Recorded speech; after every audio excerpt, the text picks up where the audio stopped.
When I reviewed the Toyota 86 about a month ago, some of my subscribers were not happy with the fact that I compared it to a 1999 WRX and insisted I instead compare it with something more modern and similar.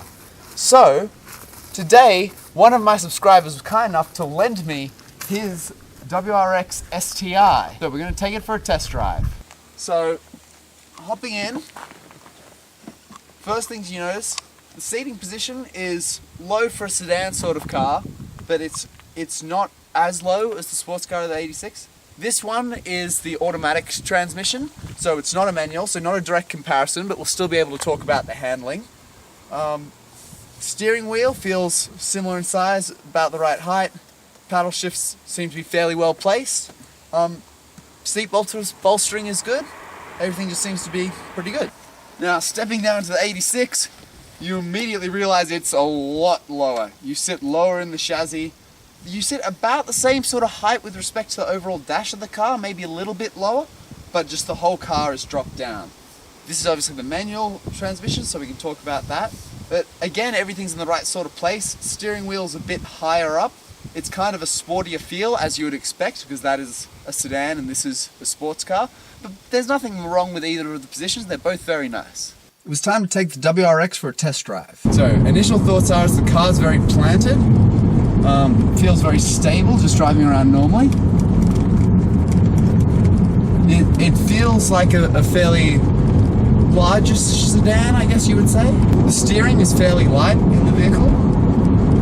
It's not super weighty, but at the same time, it's not completely dead either. Oh yeah, that's the stuff. There's definitely a decent amount of grip available, and braking's very stable braking. Feels very good. Pedal is a bit softer than the 86. So we're now in Sports Sharp, so that's the most aggressive throttle mode, and now we'll just take it for some more driving to see what happens. The suspension still feels fairly soft. It's quite compliant over rough stuff and bumps. That does lead to a little bit of wobbliness and warp roll. Not a huge amount, but you still can feel it. It would make it a lot better as a daily drive sort of car. It's definitely much wallowier than the GC8 I drove earlier in the year.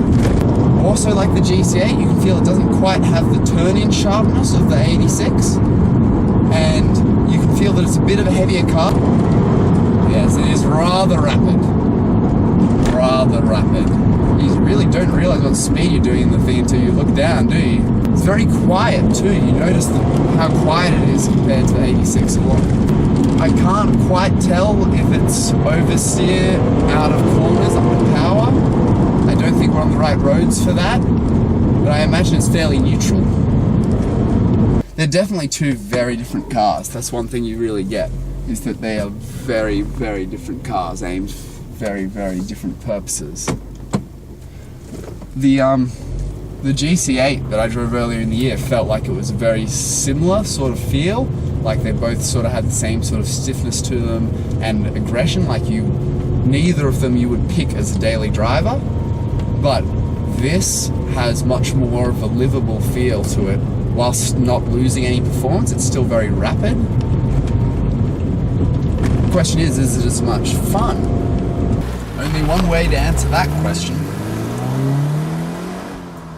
Okay, so hopping into the 86 after being in the WRX, a few things are very immediately obvious. Firstly, everything is much sharper in the 86. It's much sportier, everything is more direct, more precise. The WRX, everything sort of floats and lofts a bit. The 86, it's direct. This does make it less comfortable for a daily driver. But in the question of the fun stakes, I think that all this handling sharpness lends itself to a car that is a lot more fun to drive, just as far as pure fun goes. Oh yeah. In the noise stakes, the 86 has the WRX beaten hands down, which seems a bit weird for a lot of people who heard that the noise wasn't very good in the 86. But the thing is that the WRX is simply too quiet. Like, any car that is that quiet, you can't really appreciate the noise in it. The steering is sharper in the 86, it's more direct, it's heavier. Obviously, because it's a manual, there's a bit more fun in that, but we can't compare those two because that's not fair. The 86 has a lot less body roll than the WRX. It sort of wallows. The 86 is very flat. In terms of interior, I would actually say the 86's interior is nicer than the WRX's. If I'm honest with you, it just feels like a better place to be in terms of appearance. Like, it just makes you feel more part of the car. Obviously the 86 is a lot rougher over bumps, but you know, it's that lack of composure that makes it more fun. It adds more speed. It's another dimension to the driving. I don't think that's a loss at all.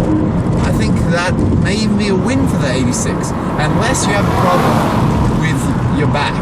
The only time it wouldn't be a win is if you are looking for just something comfortable, because obviously the other car is more comfortable than this. The one area where the WRX completely slaughters the 86 is the power output. Now this is just like no contest in any sense. The WRX pulls decently hard out of corners. The 86 does not. Even if you're working it, not even close. But is it worth the handling sacrifices? I think not.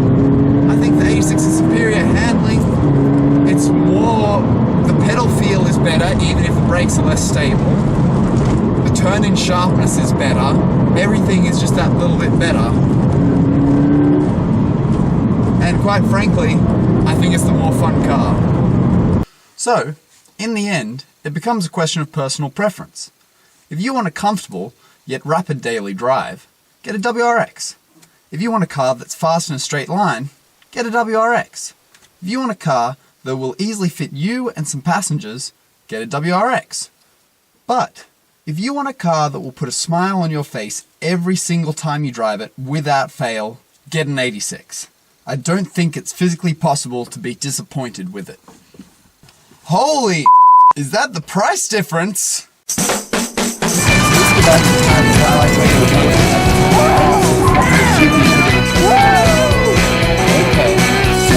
So awesome!